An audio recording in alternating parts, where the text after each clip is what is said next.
Znowu ten GIF. Krakowski film nigdy nie zakwalifikował się do GIF-a. A przecież mamy świetną ekipę. Trzeba to zmienić i wymyśleć coś ekstra. Tylko co to może być i w jakim języku? Po polsku? Nie, to będzie za trudne do tłumaczenia. Vielleicht Deutsch? Nein, English would be much better as Germans speak English. Okay, should this be British or American accent? Doesn't matter. This should be something adventurous, something that captures the spirit of geocaching. So what I've heard that if you Pack your backpack. Water. go to nature, start hiking, Hydrate. Take a break. Find an earth cache. Take a power nap. have a candy break. Are we there yet? Almost there. We did it! And once again, if you do these things, we can have great geocaching memories. Nah, that's too sweet. It should be short and fun, like this.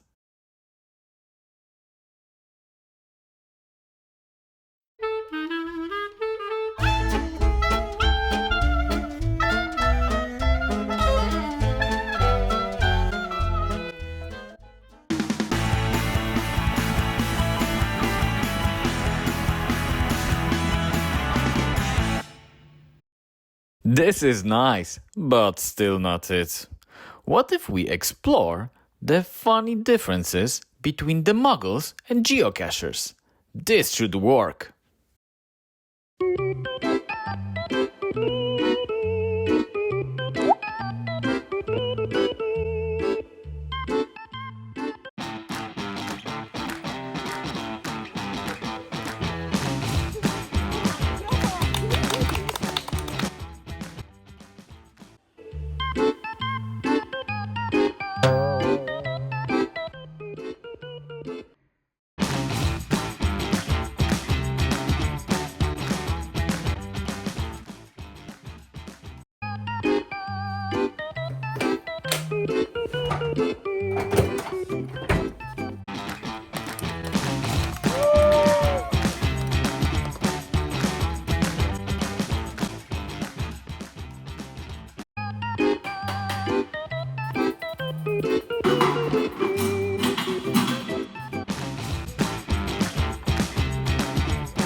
I give up.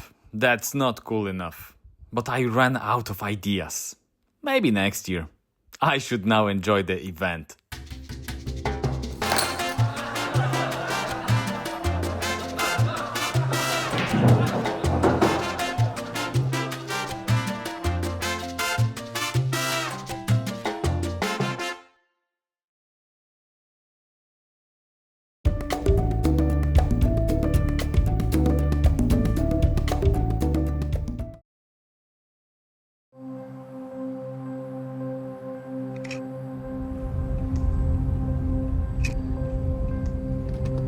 At the dawn of the new millennium, a most unusual species began to emerge. Never before documented, this creature appeared without warning. In forests, city streets, even, quite curiously, in playgrounds and graveyards. Elusive by nature, it operated only when it believed no one was watching, cautious, alert, always scanning the surroundings. Its behavior, secretive and erratic, baffled early observers. What was it looking for? What was it hiding? Many chose to leave it undisturbed, perhaps out of respect, perhaps out of confusion. But now, 25 years later, this once rare creature has multiplied, no longer hiding in the shadows. It roams freely among us.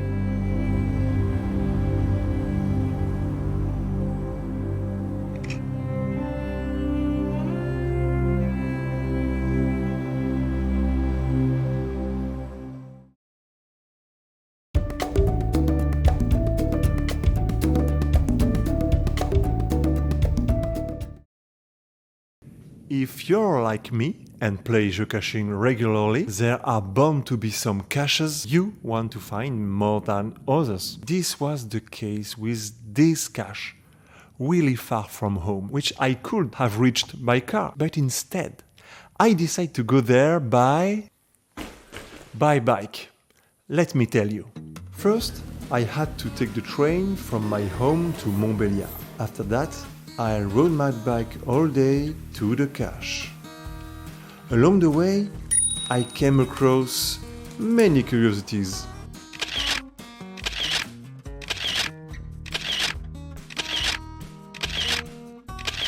I met and said hello to cows, lots of cows.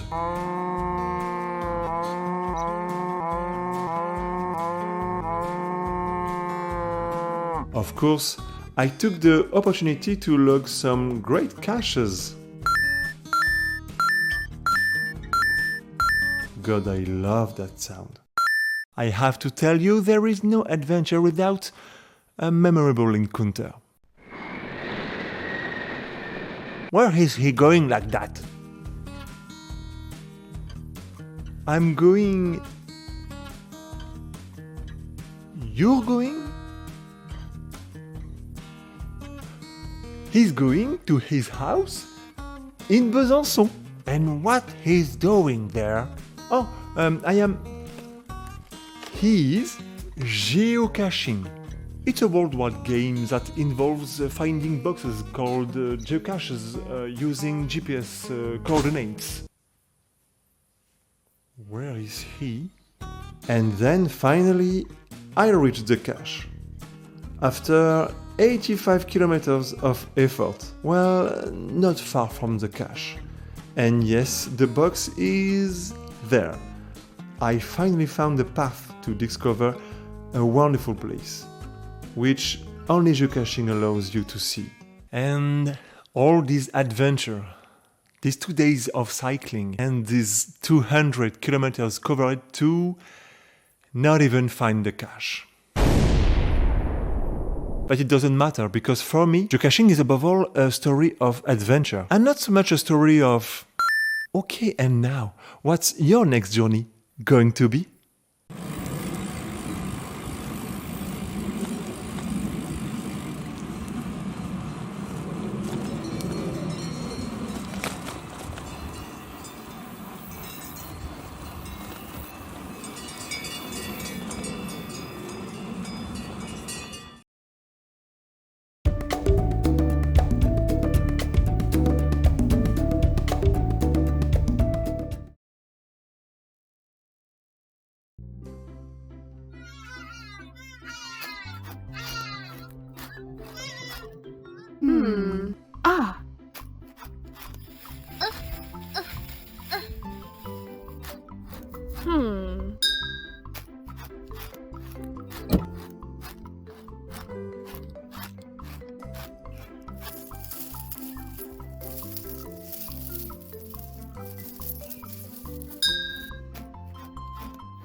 this.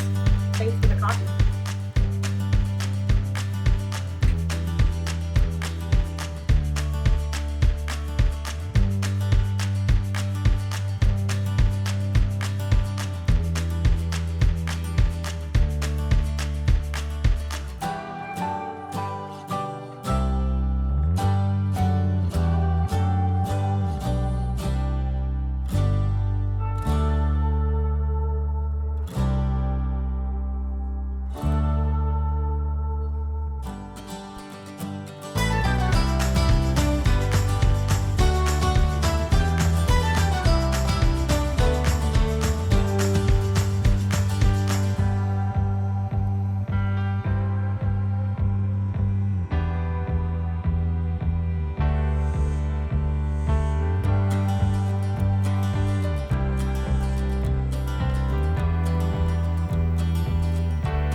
In Japan, there is a form of traditional etiquette to show your most sincere respect, appreciation, or apology.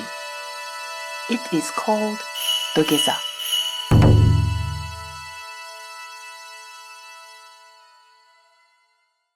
Oh, here is today's geocacher looking for the dogeza cache. This is a legendary Dogeza cache. Seems like he found it. The container is a traditional Japanese puzzle box. He is looking for the way to open it. Oh, yes, yes. Oh, yeah. It's opened. Okay. It opens if I do together. For a gadget cache. Let's give this a try. The camera seems to be checking his movement. Now it's time for dogeza. Knees on the floor and bring your arms to the front, one by one. Then bring the head down to 1 centimeter from the floor. This is dogeza. Is it open? It is not open. I guess I'll have to do the spinning together. Together repetition. Repeat. Please go to question player. Go. Jumping together. Why does it not open? Why? There is only one thing left to do. Whoa! Let's do this. The special somersault together. Please. Did it work? Oh, no. Are you kidding me? Why does it not open? Oh, he did it. It is open. Get. I did it. Get He takes out the log sheet from the hidden drawer and reads the message. Mm-mm.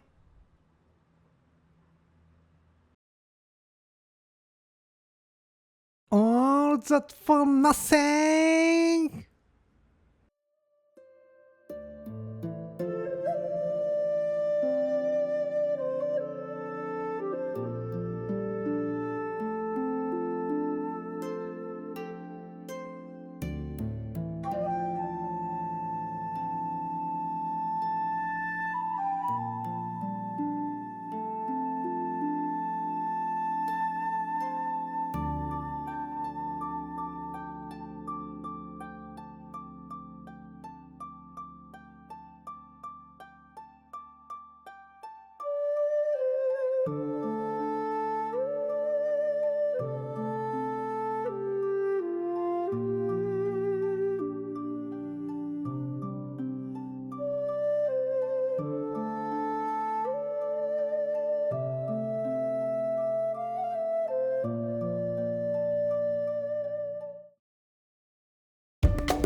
you suffer from bison butterfingers? Are you constantly losing one or both ends of the bison tube while signing the log? Stop being a blithering stumblebum. The solution is simple. Get the Bison Buddy 5000 for your geocaching kit. Simply carry the buddy to the cache using the handy carrying strap. Adjust the top holder to the deployment position. Adjust the log platform to the deployment position as well. Deploy the legs. Insert the 15-pound immobilizer. Raise to a comfortable height. Align the top holder and the log platform.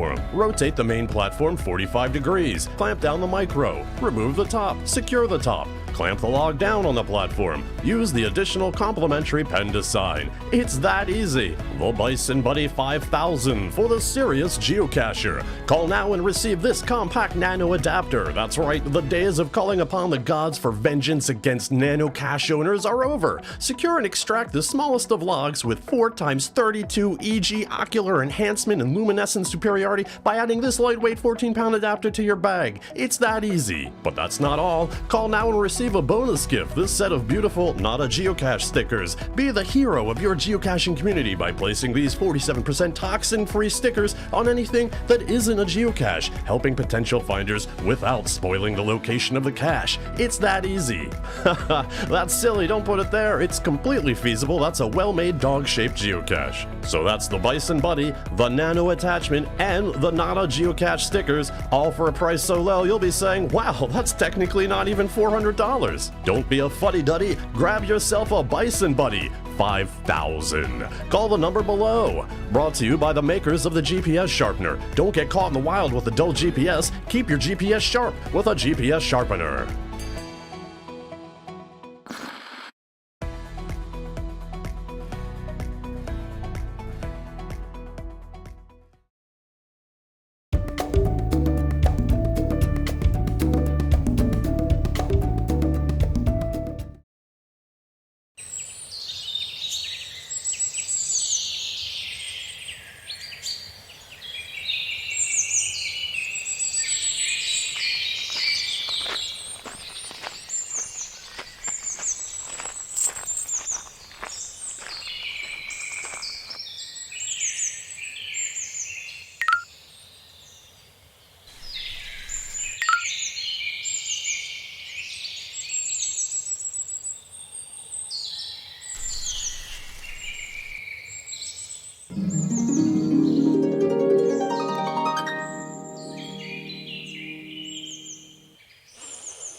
There it is.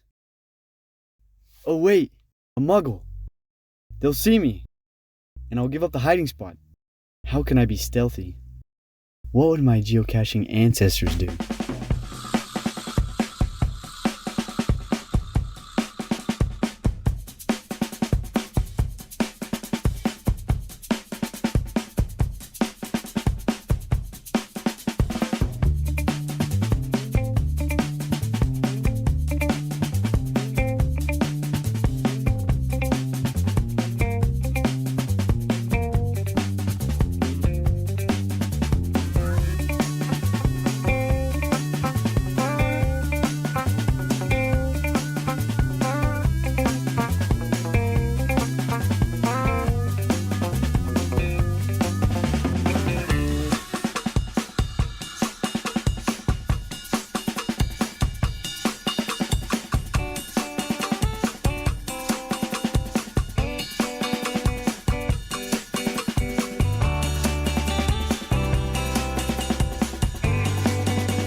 No, there's a better way.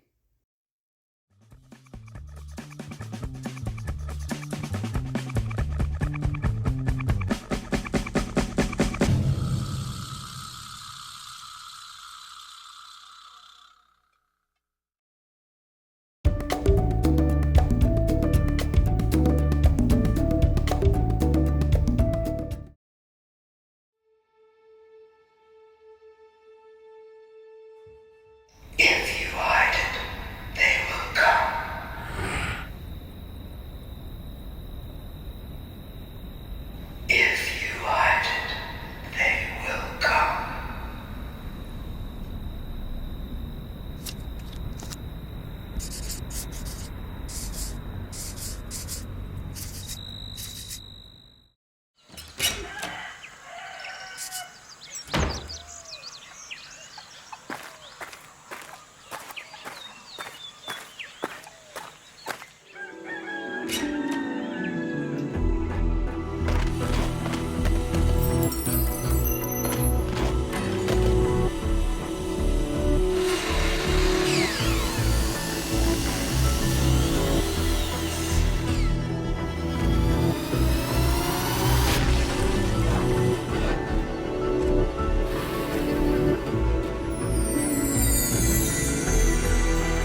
You know, there are others.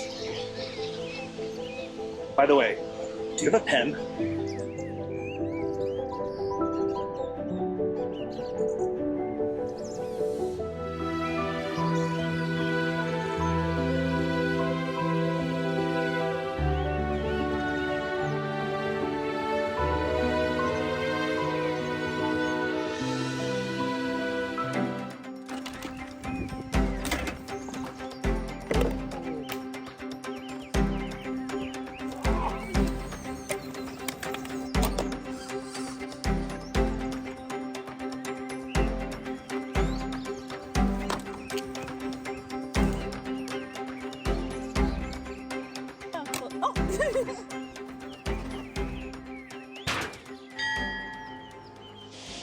Hey, can I ask you something? Is this heaven? No, it's Gilby.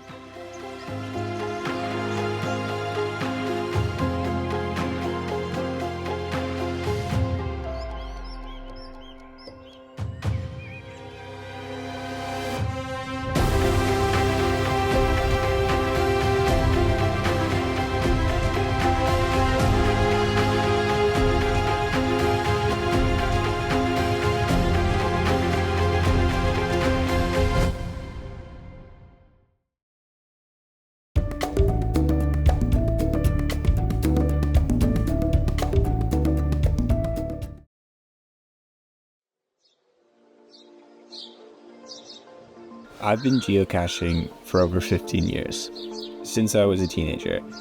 It's taken me to some weird, exciting, and wild places, but the best part has always been the people. There's this whole community out there, and for me that always sort of centered around my friend Justin. Justin and I both got into geocaching together while we were growing up on the St. Lawrence River.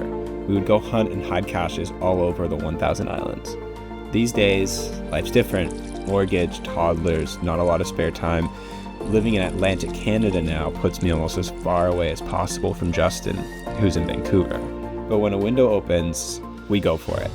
Last year, we planned a trip to St. Peter's Island, a small island off the south shore of Prince Edward Island. I had heard that apparently there's an old abandoned cabin and a homestead, a lobster cannery, and some other vague structures still out there. I had been curious about it for years. I had been poring over old maps, archival scans, vague property lines, forum threads, and even connected with some descendants of the families that lived on the island. A lot of the information I got was official, but it was all still very vague. I was curious just to get out there and see for myself. So we went for it, hoping for an adventure and keen to discover some of the island's history. The only thing I was really confident about was where the lighthouse had been. And yeah, we found that. But after that, we were just guessing, wandering. We didn't find any caches, we didn't find any cabins, just a lot of growth and hard to navigate terrain. Pushed through the waves, made good time, and landed on the island, wrapped up with a glorious sunset. The real surprise was in the few days following. For some reason, our feet started to itch. And days later, it's when the bubbles started to form. Straight out of a nightmare, we realized that we'd spent the night in the middle of a poison ivy patch. Been so silly, and we'd ignored all the obvious signs of poison ivy. After 6 weeks, the poison ivy had only spread more and more every day. Still, somehow, that was a great trip. Months passed, life got busy, but one night I opened the app and noticed something. There was a cache at the west side of the island. We were right there, sleeping beside it, and we'd missed it.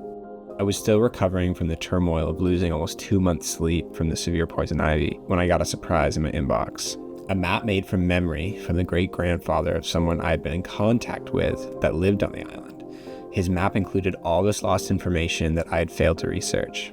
For starters, we certainly slept on an old burial ground, but more importantly, exactly where this cabin could be. And the cache was right where the map said the cabin was. It felt like unfinished business. So I decided to go back. No canoe this time. I had to plan ahead and study the tide forecast to find a safe time to cross.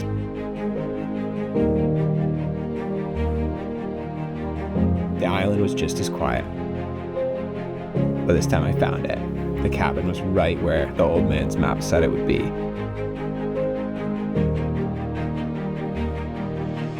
and not far from there, a container under an old tree. This one hadn't been found in 4 years. It always feels like a handshake with the past. At times, geocaching was like about the numbers, like how many can I get in a day, a week, or on a trail. And that still can be good fun, but now, like life's moved in a way where it's not about quantity, it's like quality. Chasing something with a bit more depth is what excites me. And also finishing something I started with a friend I care about, I love that as well. Thanks for the cache.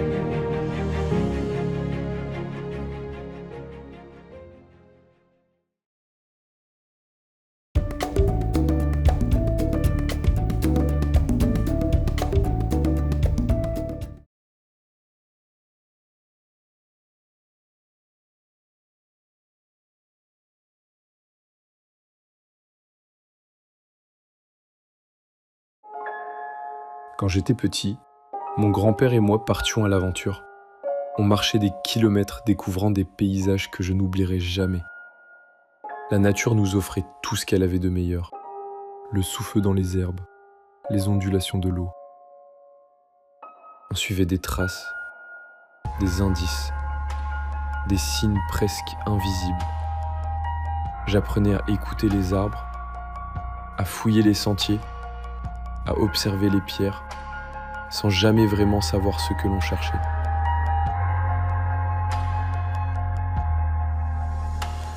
Chaque cache trouvée ensemble m'enseignait quelque chose sur le monde, sur le temps, sur l'attention, sur l'art de ralentir et d'ouvrir les yeux.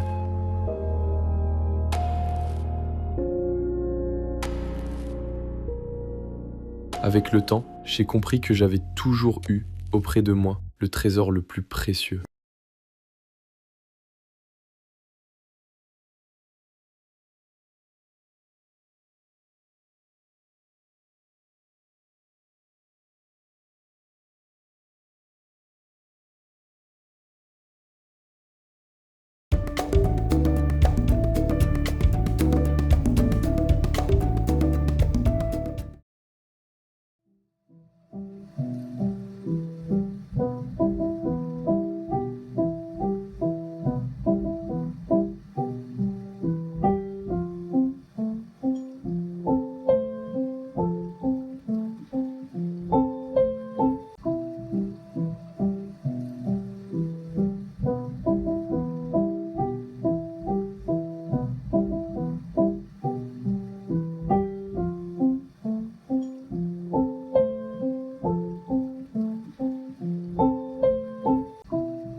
Oh no. Hello, I need your help, community. No problem, Froggy. I'm coming. Thank you, community. I'm waiting here for you. I'm already on my way. See you. Bye.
Thank you for coming, community.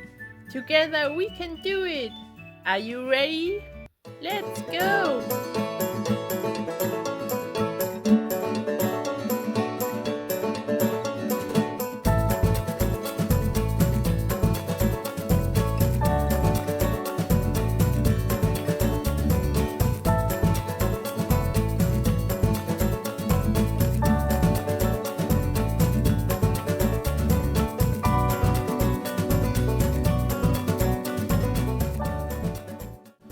We did it! Thank you to the best community ever!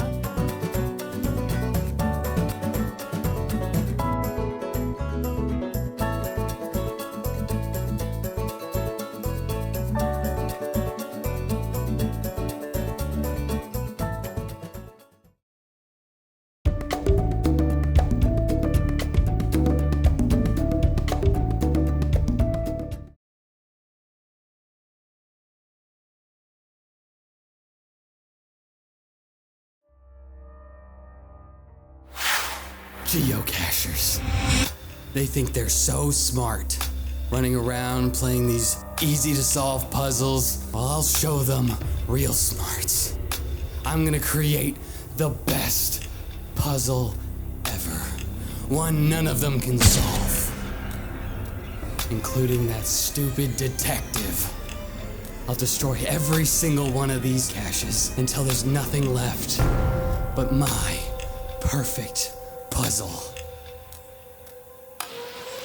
And no one can stop me. "14 geocaches vandalized within a single hour. What do you make of this, Detective? A next to impossible task. Only one person has ever come close. Could it be? Is he back? Is the cache snapper back?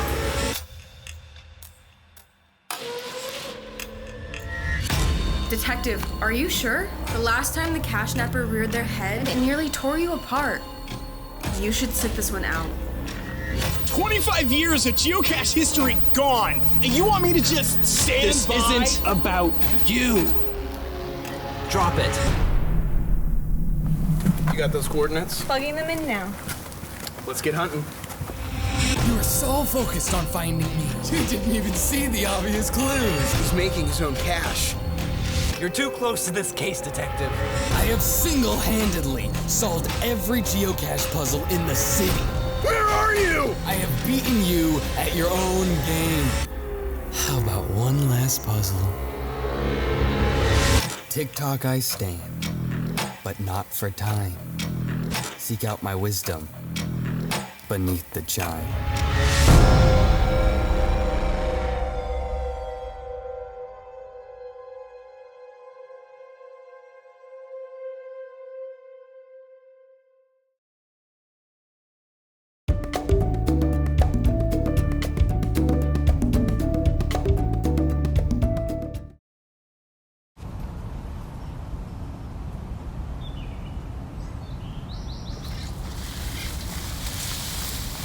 Hello, my name is David Cashenbrough, and I'm here today hoping to observe that rarest of things, a geocacher on his own, away from his pack, his community, unprotected and on a quest to find his greatest quarry, his very first lamppost.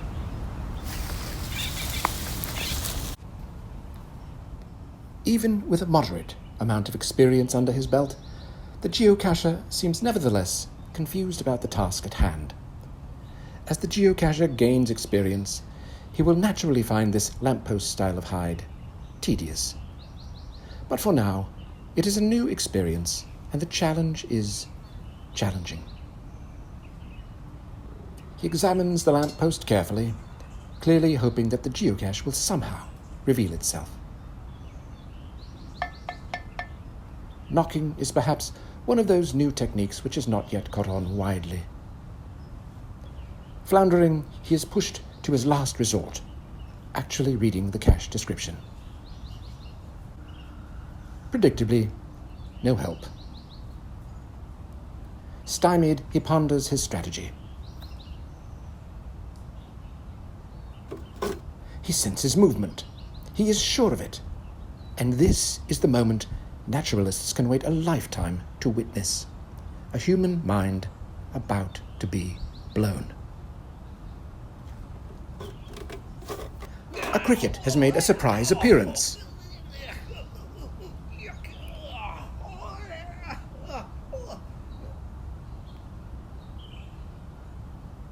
The female is unimpressed by his mating dance. She continues on her way, looking for better prospects. Cautious about encountering more insects, the cacher nevertheless perseveres. Success!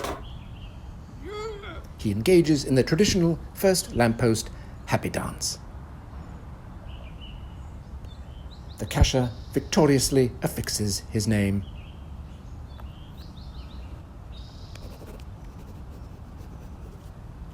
Flooded with endorphins, he will soon tell this story far and wide to audiences of varying interest. Now, the best part of all, logging the victory online for all to see, and all the bragging rights he... Oh dear.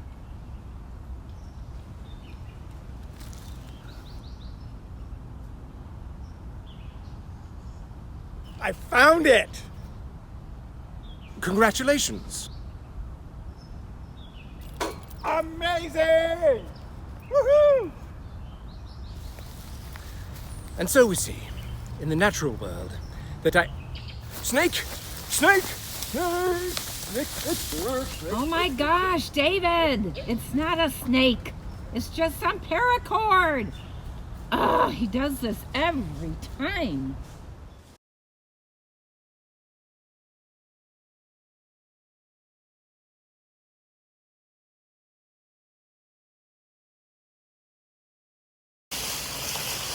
Hello. My name is David Cashenbrough, and I am here today... I've forgotten the lines.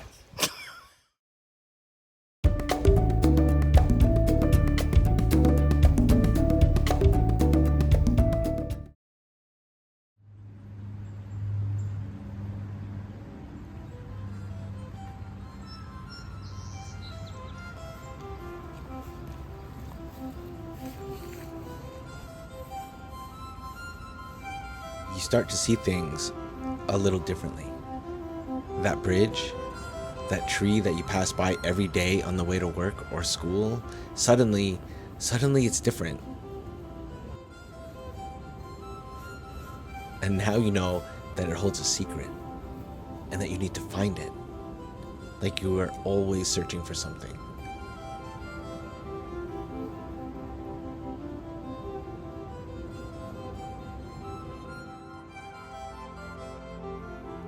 But maybe that thing that you're looking for, it's not where you thought it would be. Maybe it's harder to reach. Maybe there were obstacles you weren't expecting to find. So you rethink, consider your options, question your choices. What brought you here? Can you retrace your footsteps? Maybe there's a map. Maybe you had a plan, but plans can change. And that's okay. Detours are where adventures live. They might take you somewhere unexpected, maybe even magical.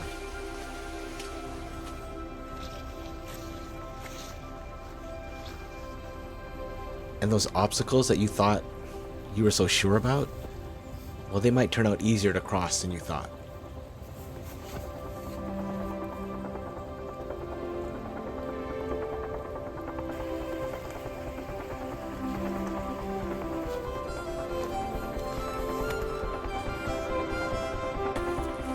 And then, just when you think you found that little treasure you were looking for, you end up with nothing. Okay, go back, retrace, recalibrate. What are we missing?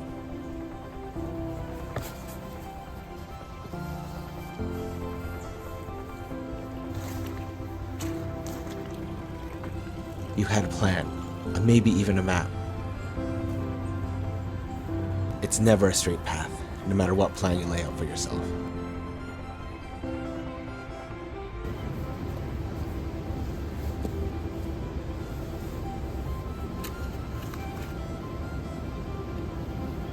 What are we even talking about here? Is this about geocaching? Or maybe it's just life? Maybe for some people it's one and the same. And before you know it, you've gone back and you realize that that little treasure you were looking for, maybe it was there all along.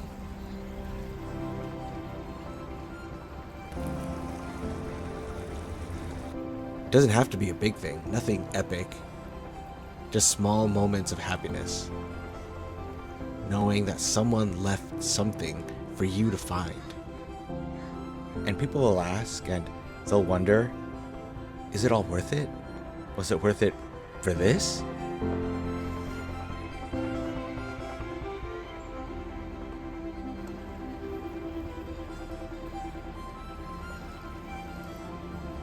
And the answer, as always, is yes. Always yes.